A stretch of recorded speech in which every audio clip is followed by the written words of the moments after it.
والصلاة والسلام على سيد الأنبياء والمرسلين وعلى آله وأصحابه أجمعين.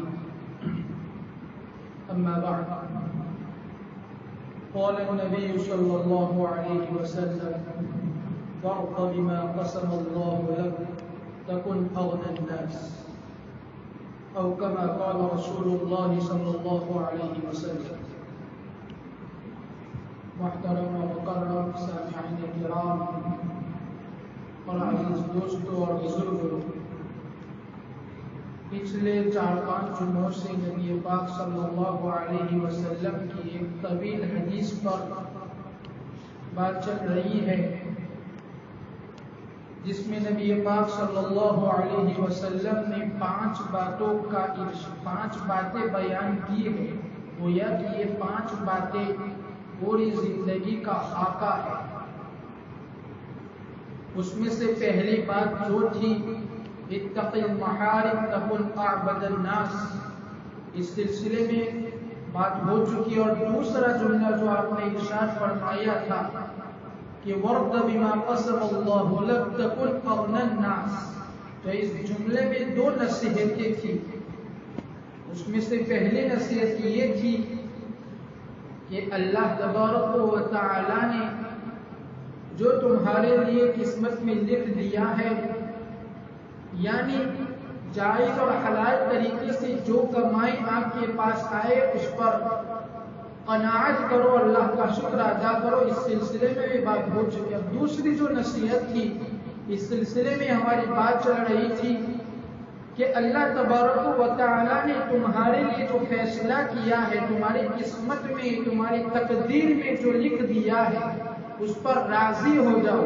اس سلسلے میں کافی ساری باتیں ہو چکی تھی کہ انسان ہے، دنیا خوشی اور غمی کا مجموعہ ہے، اس لیے بسا اوقات انسان پر ایسی مصیبتیں آتی ہیں جس سے اس کو تکلیف ہوتی ہے، صدمہ ہوتا ہے، بسا اوقات منہ سے آہیں بھی نکل جاتی ہے، رونا بھی آتا ہے۔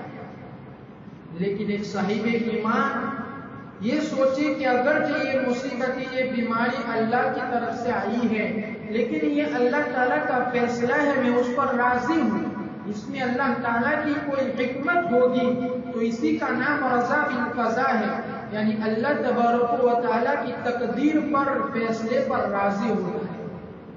اور اس سلسلے میں حضرت نون مصری رحمۃ اللہ علیہ کے بارے میں بھی بیان کیا تھا کہ انہوں نے یہ کہا تھا کہ اس کائنات میں جو کچھ ہو رہا ہے وہ میری ہی مرضی کے مطابق ہو رہا ہے۔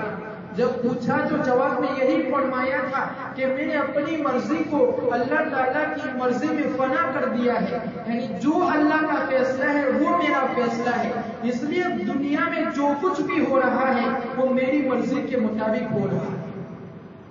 اس کے بعد یہ اشکال بھی ہوا تھا کہ اللہ تعالیٰ کی تقدیر پر ہم راضی کیوں ہو جائے، ہم اس پر ایمان کیوں نہ آئے؟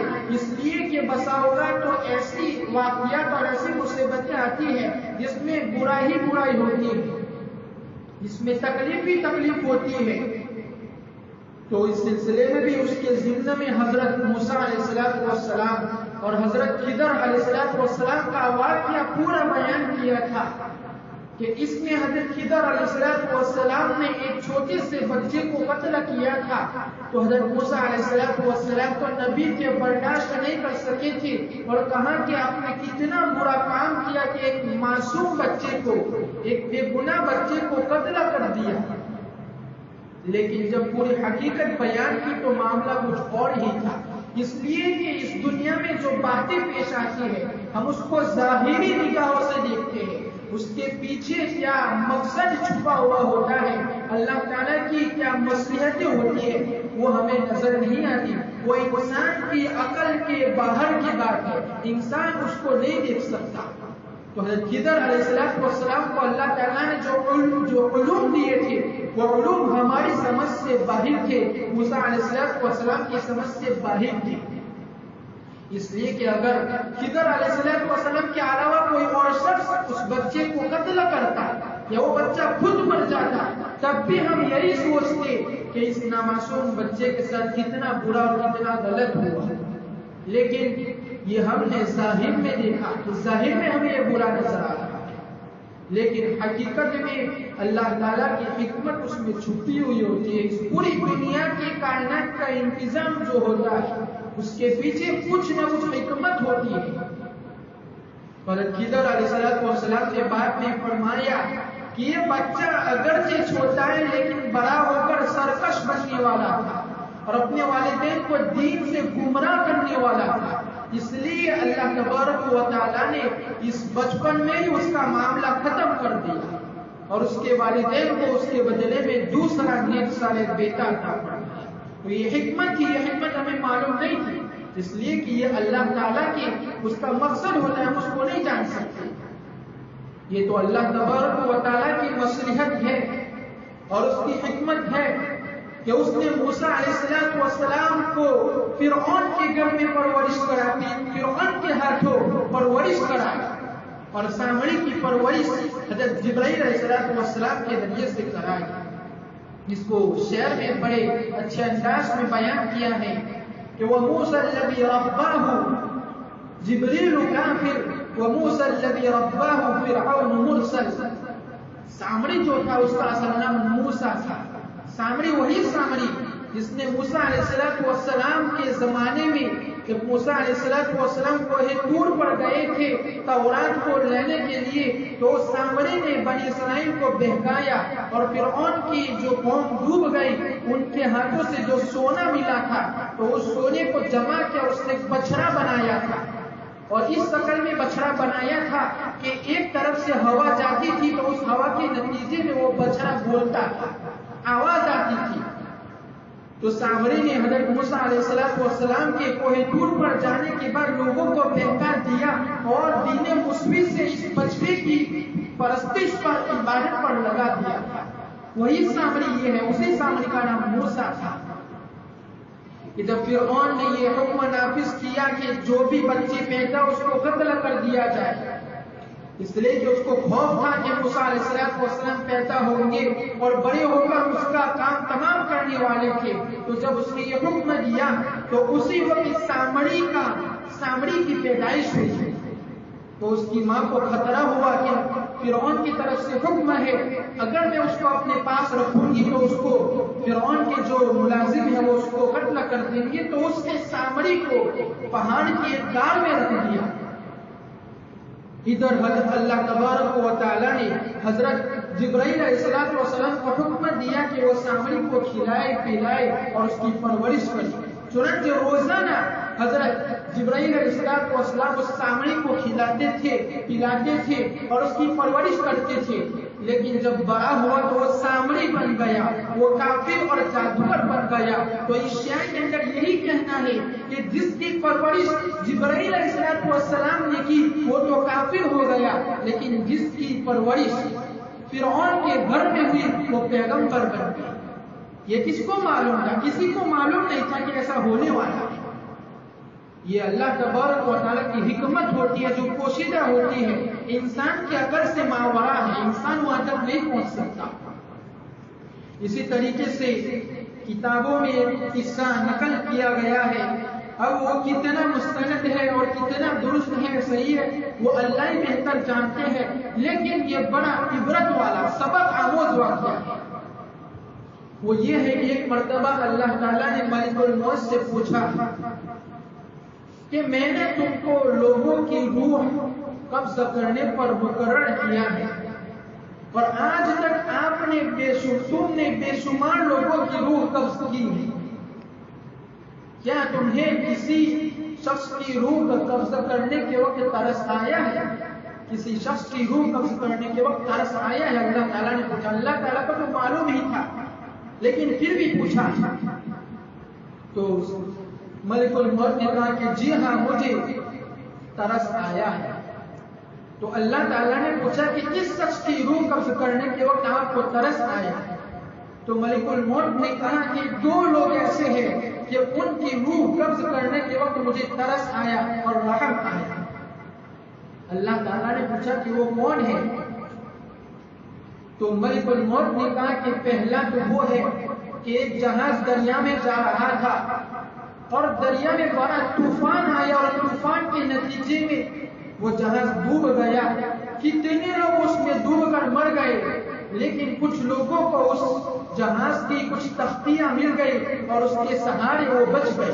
اسی میں ایک حاملہ خاتون بھی تھی اور اس خاتون کو بھی ایک تختہ مل گیا جس پر وہ سوار ہو گئی اور وہ کنارے کی طرف آ رہی تھی کہ اس کے بچے کی ولادت ہو گئی۔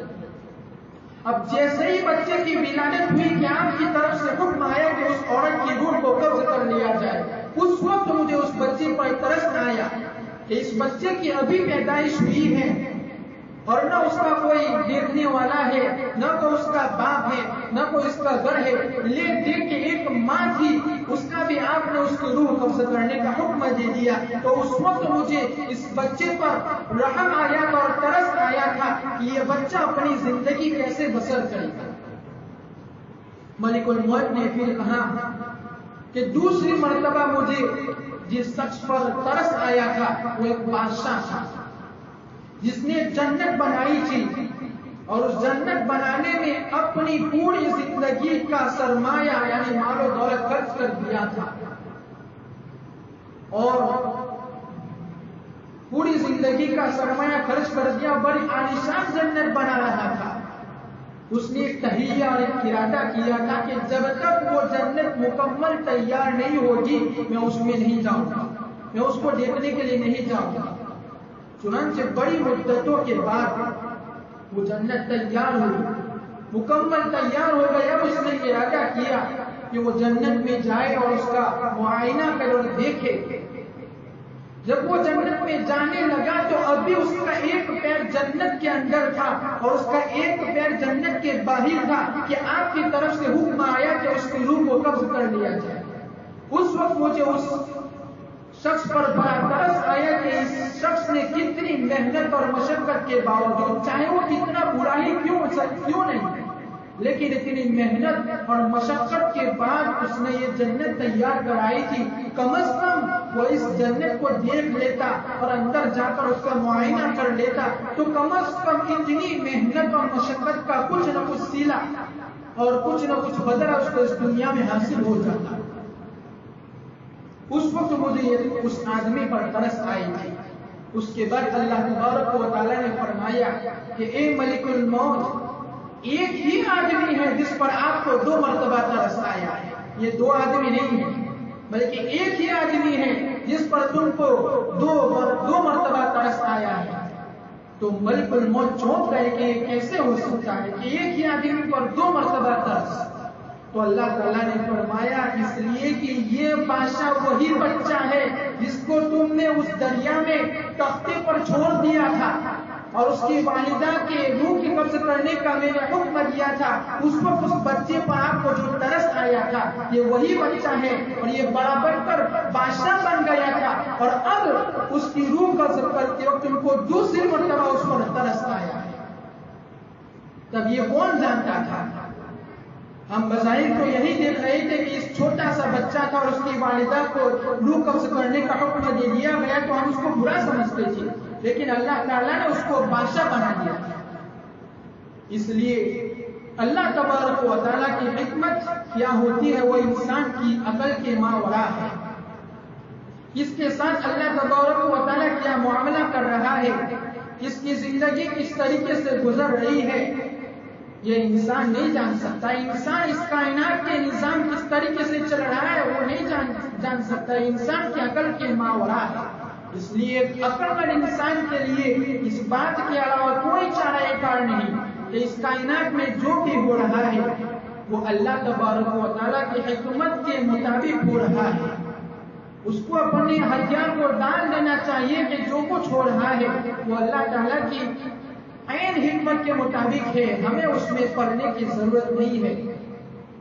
اس لیے کہ بہت سے دنیا میں اللہ تبارک و تعالیٰ کے یہ فیصلے ہوتے ہیں کہ بڑے بڑے ظالم اور بڑے بڑے سرکش لوگ ہوتے ہیں، نافرمان ہوتے ہیں، لیکن اللہ تعالیٰ ان کو ڈھیل دے رہے ہیں، وہ دنیا میں آگے بڑھ رہے ہیں، ترقی کر رہے ہیں، دنیا میں ان کا ڈنکا بج رہا ہے، ان کے پاس مال و دولت ہے اور اس کے علاوہ بہت سارے وسائل ہیں، لیکن اپنے محبوب اور اپنے پیارے جو ہوتے ہیں ان کو آروں کے ذریعے سے چروایا جا رہا ہے۔ حضرت زکریا علیہ السلام، حضرت الیاس علیہ السلام کو آرو کے ذریعے سے چروایا ہے۔ حضرت مولانا رومی رحمۃ اللہ علیہ نے شعر میں بڑی اچھی بات بیان کی ہے کہ ہم بسا اوقات، ہم یعنی اللہ تعالیٰ، ہم بسا اوقات اپنے دشمنوں کو پالتے ہیں اور اپنے پیاروں کو، اپنے لاڈلوں کو مروا دیتے ہیں۔ ہمارے اس فیصلے میں کسی کو کوئی چوں اور چرا کرنے کی مجال نہیں، کسی کو چوں اور چرا کرنے کی گنجائش نہیں۔ آپ غور و فکر کیجیے کہ اس دنیا میں انبیاء علیہ السلام سے بڑھ کر اللہ تعالیٰ کے لاڈلے اور پیارے کون ہو سکتے ہیں؟ لیکن اس کے باوجود حدیث پاک میں آتا ہے کہ اشد الناس بلاء الانبیاء الامثل فالامثل، کہ اس دنیا میں سب سے زیادہ بلائیں اور مصیبتیں جن لوگوں پر آتی ہے وہ انبیاء علیہ السلام پر آتی ہے، اور ان کے بعد وہ لوگ جو ان کے سب سے زیادہ قریب ہوتے ہیں ان پر آتی ہے۔ اس لیے اس کائنات میں واقع ہونے والے واقعات پر اس بات کے علاوہ کوئی چارہ کار نہیں ہے کہ اس کائنات میں جو بھی واقعات پیش آتے ہیں وہ اللہ تبارک و تعالیٰ کی حکمت کے مطابق ہوتے ہیں۔ اللہ تعالیٰ اس کی حکمت کو جانتے ہیں کہ اس کے پیچھے کی حکمت پوشیدہ ہے۔ بس ہمارا کام تو یہ ہے کہ ہم اللہ تبارک و تعالیٰ کی حکمت اور اس کی قدرت کے سامنے اپنے آپ کو جھکا دیں، چاہے وہ حکمت ہمیں سمجھ میں آئے یا نہ آئے۔ دنیا میں زلزلے آتے ہیں، ہمارے ملک میں کتنی جگہ زلزلے آتے ہیں۔ ابھی کچھ روز اور کچھ مہینوں پہلے کوکن کے کتنے علاقوں میں کتنا بڑا زلزلہ آیا تھا۔ اس زلزلے کے بنا پر پوری کی پوری بستیاں تباہ و برباد ہو گئی۔ اب ظاہر میں دیکھو کہ اس واقعہ میں کوئی خیر نہیں ہے، کوئی بلائی نہیں ہے، بلکہ برا ہی واقعہ ہے کہ کتنے لوگ اس میں شہید ہو گئے، کتنے لوگ ڈوب گئے، کتنے لوگ زخمی ہو گئے، کتنے لوگ بے گھر ہو گئے۔ لیکن اگر کوئی صحیح معنی میں صاحب ایمان ہے تو اس کے لیے کوئی چارہ کار نہیں ہے اس بات کے علاوہ کہ وہ یہی کہے گا کہ یہ اللہ تبارک و تعالیٰ کا فیصلہ ہے۔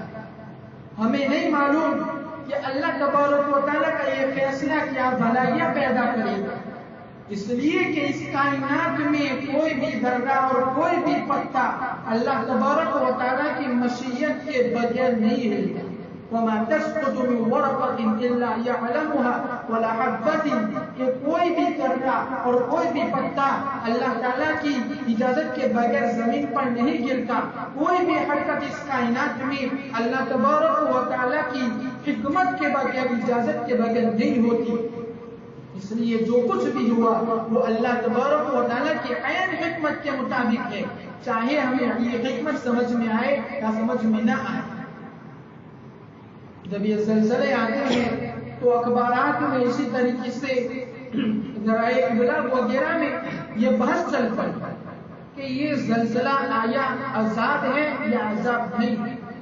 ایک قوم یہ کہتے ہیں کہ یہ اللہ تعالیٰ کا عذاب ہے، اور ایک قوم یہ کہتی ہے کہ نہیں یہ اللہ تعالیٰ کا عذاب نہیں ہے۔ تو یہاں یہ بات خوب سمجھ لیں کہ اس زلزلے کے بارے میں یقین کے ساتھ انسان کا کوئی فیصلہ کرنا یہ انسان کی دسترس میں ہی نہیں ہے، یہ انسان کی عقل کے باہر ہے۔ اس لیے کہ وہ یقین کہاں سے لائیں گے کہ یہ زلزلہ ہے؟ کیا ان کے اوپر کوئی وحی آئی تھی؟ کس بنیاد پر وہ یقین حاصل کریں گے کہ یہ زلزلہ تھا؟ اس لیے کہ یہ جو زلزلے اور یہ واقعات جو پیش آتے ہیں وہ اس ذات کی طرف سے یہ کنٹرول میں ہے، اس ذات کے قبضہ قدرت میں پوری دنیا کی باغ دور ہے۔ اس لیے وہی جانتا ہے کہ یہ زلزلے کیوں آتے ہیں، اس کے پیچھے کیا اسباب ہے، اس کے پیچھے کیا فائدے ہیں، اس کے پیچھے کیا حکمت ہے، ہم نہیں جان سکتے۔ یہی بات حضرت موسیٰ علیہ السلام اور حضرت خضر علیہ السلام کے واقعے میں بتائی گئی تھی۔ وہاں جو غیر اختیاری واقعات پیش آئے تھے اس میں یہی بتلایا تھا کہ ہمیں ہماری عقل دوڑانے کی ضرورت نہیں ہے، بلکہ عقل دوڑائے بغیر جو پیش آیا اس پر ایمان لیا جائے۔ ہمیں یقینی طور پر کوئی فیصلہ نہیں کرنا ہے کہ یہ عذاب ہے یا عذاب نہیں ہے، اس لیے کہ عذاب جب آتا ہے تو اس کا ایک قاعدہ اللہ تبارک و تعالیٰ نے قرآن کریم میں فرمایا کہ عذاب کافر پر آتا ہے، اور وہ بھی اس وقت آتا ہے کہ جب تک ہم ان میں کوئی ڈرانے والا نہ بھیجیں اس وقت تک ہم ان پر عذاب نہیں بھیجتے۔ اور بسا اوقات مسلمان جو صاحب ایمان ہوتے ہیں تو ان کی بعض بدعملی کی وجہ سے دنیا ہی میں بھی اللہ تبارک و تعالیٰ ان کو سزا دیتے ہیں. ما اصاب من مصیبت فبما کسبت ایدیکم ویعفو عن کثیر. لیکن یہ عذاب عام عذاب نہیں ہوتا ہے کہ اس میں پوری کی پوری قوم تباہ و برباد ہو جائے. اس لیے کہ اللہ تعالیٰ نے امت محمدیہ صلی اللہ علیہ وسلم کی عام عذاب سے حفاظت فرمائی. یعنی ایسا عذاب کہ پوری دنیا پوری قوم تباہ ہو جائے، اس سے امت محمدیہ کی حفاظت فرمائی. البتہ انفرادی طور پر ایک شخص کو یا کوئی قبیلہ، کوئی خاندان یا کوئی بستی پوری کی پوری ہلاک ہو جائے ہو سکتا ہے، لیکن پوری دنیا کو، پوری امت محمدیہ کو ایک مرتبہ میں تباہ کر دے، جس سے اللہ تبارک و تعالیٰ نے امت محمدیہ کی حفاظت فرمائی ہے. کوئی زلزلے آتے ہیں وہ بعض لوگوں کے بارے میں یہ سزا ہوتا ہے، عبرت کے لیے ہوتا ہے، اور کچھ لوگوں کے لیے یہ درجہ بلند درجے کے لیے ہوتا ہے کہ اللہ تعالیٰ کے بہت سے نیک بندے ہوتے ہیں تو اللہ تعالیٰ ان پر مصیبت اس لیے لاتے ہیں تاکہ ان کے درجات بلند ہو جائے. اور بعض لوگوں کے لیے یہ تنبیہ کا ذریعہ بنتے ہیں، اور بعض لوگوں کے لیے دل کے پلٹنے کا ذریعہ بنتے ہیں کہ اب تک انہوں نے ایسی آوازیں نہیں سنی تھی، اب تک انہوں نے ایسا منظر نہیں دیکھا تھا، تو ان کے دل غفلت میں تھے، لیکن اب ایسے منظر دیکھ لیے، ایسی آواز سن لی تو اب ان کے دلوں میں ڈر پیدا ہو گیا، اور ڈر کی وجہ سے ان کی دل کی دنیا بدل گئی اور وہ اللہ تبارک و تعالیٰ سے ڈرنے والے ہو گئے. بہرحال ہمیں جو یہ واقعات پیش آتا ہے اس سے عبرت حاصل کرنے کی ضرورت ہے. نہ معلوم کون سے عمل کی وجہ سے اللہ تبارک و تعالیٰ ہمیں عذاب میں مبتلا کرتا ہے. اس لیے ہمیں اللہ تعالیٰ کے جو فیصلے، جو واقعات، اس سے عبرت حاصل کرنا ہے اور بلا چون وچنا قبول کر لینا ہے. اسی کو اللہ حدیث پاک میں فرمایا کہ وَرْضَ بِمَا قَسَمَ اللَّهُ لَكَ، کہ جو اللہ تبارک و تعالیٰ نے تمہارے لیے فیصلہ کیا ہے، چاہے وہ روپیے کے بارے میں ہو یا دنیا کے کسی اور بھی واقعات کے بارے میں ہو، اس میں رضا بالقضاء مطلوب ہے. رضا بالقضاء کا مقصد یہ ہے کہ اس پر کوئی شکایت نہیں کرنی ہے، کوئی شکوہ نہیں کرنا ہے. جب آپ کو معلوم ہو گیا کہ یہ اللہ تبارک و تعالیٰ کی حکمت کے مطابق ہے تو اس پر رضامند ہو جائے. اور جب رضامند ہو گئے تو اسی کو حدیث پاک میں فرمایا نبی پاک صلی اللہ علیہ وسلم نے کہ جب تم اللہ تبارک و تعالیٰ کے فیصلے پر راضی ہو گئے تو تم سب سے زیادہ غنی اور مالدار ہو گئے، اس لیے کہ تم نے اپنے فیصلے کو اللہ تبارک و تعالیٰ کے فیصلے کے تابع کر دیا. اور جب تم نے اللہ تعالیٰ کے فیصلے کے تابع کر دیا تو اب تم کو اللہ تبارک و تعالیٰ کے فیصلے پر کوئی شکایت نہیں. اور جب تم کو اللہ تعالیٰ کے فیصلے پر کوئی شکایت نہیں تو تم لوگوں میں سب سے زیادہ غنی ہو گئی. اب تم لوگ کسی کی بھی محتاج نہیں رہے. یہی بات نبی پاک صلی اللہ علیہ وسلم اس حدیث پاک میں بیان کرنا چاہتے ہیں. اللہ تبارک و تعالیٰ ہمیں رضا بالقضاء پر راضی ہونے کی اور اللہ تبارک و تعالیٰ کے فیصلوں پر راضی ہونے کی توفیق مرحمت فرمائے. آمین. وآخر دعوانا الحمدللہ.